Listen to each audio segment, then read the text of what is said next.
नाजरीन आदाब।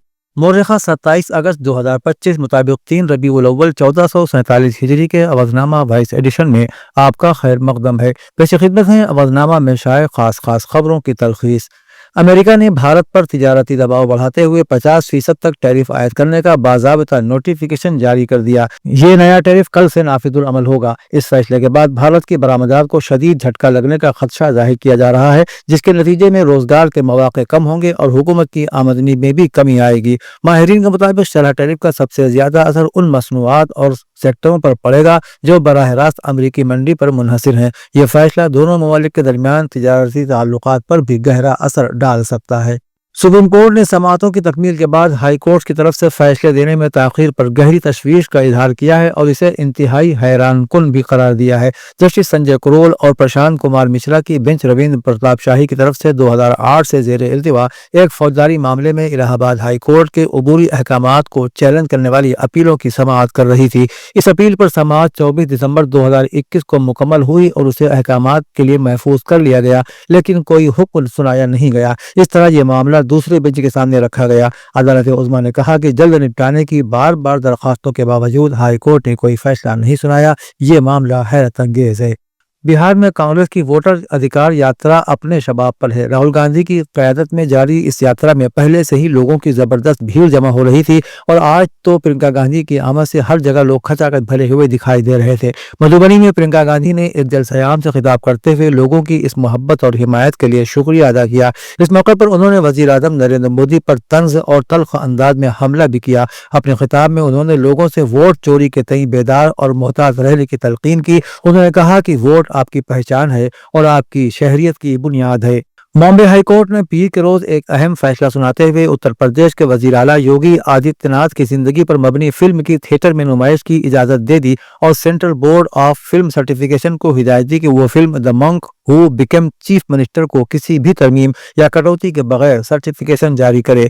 जस्टिस रेवती मोहिते डेरे और जस्टिस नीला के गोखले पर मुश्तमिल डिवीजन बेंच ने फिल्म देखने के बाद अपने हुक्म में कहा कि हमने फिल्म का तफसीली जायजा लिया है और हर एतराज के निशानदेही वाले हिस्से को बगौर देखा है, लेकिन हमें कोई भी चीज काबिल एतराज नहीं मिली और न ही किसी एडिटिंग की जरूरत महसूस हुई।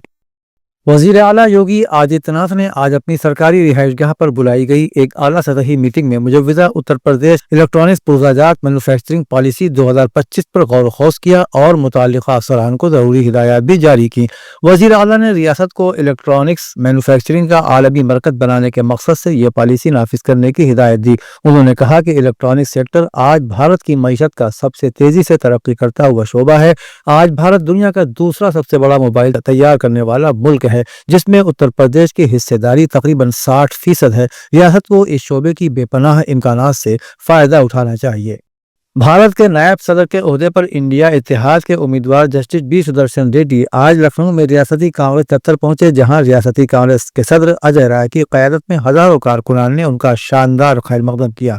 कांग्रेस के दफ्तर पहुंचकर सबसे पहले जस्टिस सुदर्शन रेड्डी ने अहाते दफ्तर में नसब मुजस्समों पर फूल निछावर करके उन्हें खिराज अकीदत पेश किया। उसके बाद दफ्तर के अंदर एक मुख्तसर ज़ियाफत के दौरान जस्टिस बी सुदर्शन रेड्डी ने रियासती सदर अजय राय, आराधना मिश्रा मोना, रुकन पार्लियामेंट प्रमोद तिवारी, किशोर लाल शर्मा, इमरान मसूद, राकेश राठौर, वीरेंद्र चौधरी, नसीमुद्दीन सिद्दीकी, कौमी तर्जुमान अखिलेश प्रताप सिंह, नकुल दुबे वगैरह के साथ आइंदा इंतखाबात पर तफसीली गुफ्तगू की। नबी पाक सल्लल्लाहु तआला अलैहि वसल्लम की जिंदगी तमाम इंसानों के लिए उसवा है। वो सारे जहां के लिए रहमत बनाकर भेजे गए। उन्होंने पूरी दुनिया को तौहीद और रिसालत और अमन सलामती का पैगाम दिया। इन ख्यालात का इजहार मौलाना मोहम्मद मुश्ताक सदर ऑल इंडिया सुन्नी बोर्ड किया। वो आज दारुल उलूम फिरंगी महल में माह रबीउल अव्वल की मुनासिबत से मुनक़िद होने वाले 12 रोज़ा जलसा बउनवान जलसा सीरत नबी सीरत सहाबा व तहफ़्फ़ुज़ शरीयत के दूसरे जलसे को खिताब कर रहे थे। मौलाना ने कहा कि हम सब आपकी उम्मत के फर्द हैं और हमको आपकी निस्बत पर फख्र है। हम आपकी शान में किसी भी तरह की बेअदबी और गुस्ताखी को गवारा नहीं कर सकते।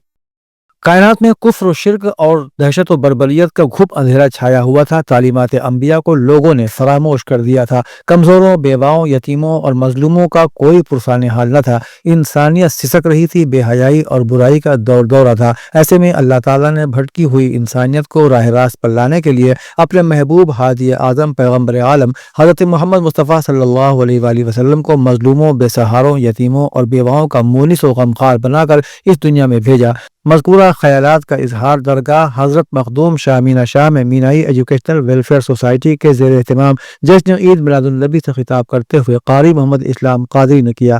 صلاۃ و سلام کے ساتھ محفل کا اختتام ہوا۔ اودنامہ میں شائع جہاں نما خبروں کے مطابق قابض اسرائیلی افواج کی طرف سے غزہ میں فلسطینیوں کے خلاف جاری نسل کشی کے جرائم کے پیش نظر اسلامی تعاون تنظیم کے وزرائے خارجہ نے اسرائیل کی اقوام متحدہ کی رکنیت کی مطابقت کا مطالعہ کرنے کا مطالبہ کر دیا ہے اور کہا ہے کہ اسرائیل رکنیت کی شرائط کی خلاف ورزی کر رہا ہے۔ انہوں نے اقوام متحدہ میں اسرائیل کی رکنیت کو معطل کرنے کے لیے مشترکہ اقدامات کرنے پر بھی زور دیا۔ OIC کے وزرائے خارجہ نے اسرائیل کی جانب سے غزہ پر قبضے اور مکمل فوجی کنٹرول کے اعلان اور کسی بھی بہانے سے فلسطینی عوام کو بے گھر کرنے کی کسی بھی سازش کو سختی سے مسترد کر دیا اور اس کی شدید مذمت کی۔ OIC کے وزرائے خارجہ نے اسرائیلی وزیر اعظم کے ان غیر ذمہ دارانہ اور متکبرانہ بیانات کو بھی سخت الفاظ میں مسترد کر دیا جن میں وہ گریٹر اسرائیل کے تصور کا ذکر کر رہے تھے۔ اسرائیلی فوج نے منگل کی صبح غزہ کی پٹی کے مختلف علاقوں پر شدید فضائی حملے کیے جن کی سب سے زیادہ شدت غزہ شہر اور دیر البلح میں محسوس کی گئی۔ ان حملوں میں متعدد افراد ہلاک اور زخمی ہوئے ہیں جن میں خواتین اور بچے بھی شامل ہیں۔ مقامی ذرائع کے مطابق اسرائیلی لڑاکا طیاروں نے غزہ شہر کی الجلا اسٹریٹ پر ایک رہائشی فلیٹ کو نشانہ بنایا جس کے نتیجے میں خاتون اور اس کی شیرخوار بچی جاں بحق ہو گئی جبکہ متعدد افراد زخمی ہوئے۔ اسی دوران مغربی غزہ کے علاقے الشاطی میں بھی ایک گھر پر بمباری کی گئی ہے۔ متعدد مغربی اور عرب ملکوں اور اقوام متحدہ کی تنظیموں نے غزہ کی پٹی کے جنوب میں واقع خان یونس کے ناصر میڈیکل کمپلیکس پر اسرائیلی حملوں پر غصے اور صدمے کا اظہار کیا ہے۔ ان حملوں کے نتیجے میں 20 افراد شہید ہو گئے جن میں 5 صحافی بھی شامل ہیں۔ برطانوی وزیر خارجہ ڈیوڈ لامی نے تباہ شدہ پٹی کے جنوب میں ناصر اسپتال پر اسرائیلی بمباری پر اپنے غصے کا اظہار کیا۔ وہیں مصر نے بھی خان یونس میں ناصر میڈیکل کمپلیکس پر اسرائیلی فوج کے حملے کی سخت ترین الفاظ میں مذمت کی اور اسے بین الاقوامی انسانی قانون کی اسرائیلی خلاف ورزیوں کی ایک طویل سیریز کا نیا حصہ قرار دیا۔ جرمن حکومت پر درجنوں تنظیموں نے زور دیا ہے کہ اس سے پہلے کہ بہت دیر ہو جائے وہ ان ہزاروں افغانوں کی مدد کرے جنہیں پاکستان سے جبری طور پر واپس بھیجنے کا خطرہ ہے، حالانکہ برلن نے ماضی میں انہیں پناہ دینے کی پیشکش کی تھی۔ ڈان میں شائع رپورٹ کے مطابق جرمن بار ایسوسی ایشن کی جانب سے منظم کی گئی اس اپیل پر 50 سے زائد گروپوں اور اداروں نے دستخط کیے ہیں۔ ان کا کہنا تھا کہ فوری کارروائی کی ضرورت ہے تاکہ 2000 سے زائد افغان باشندوں کو طالبان کے زیر انتظام افغانستان واپس بھیجنے سے بچایا جا سکے۔ یہ افغان اس گروپ کا حصہ ہے جنہیں جرمنی میں پناہ دینے کی پیشکش کی گئی تھی، مگر اب وہ چانسلر فریڈرک کی سخت امیگریشن پالیسی اور پاکستان میں جاری افغانوں کے ملک بدری کی لہر کے درمیان پھنس گئے ہیں۔ اودنامہ میں شائع مضامین کو مکمل طور پر پڑھنے کے لیے اودنامہ.com پر وزٹ کریں۔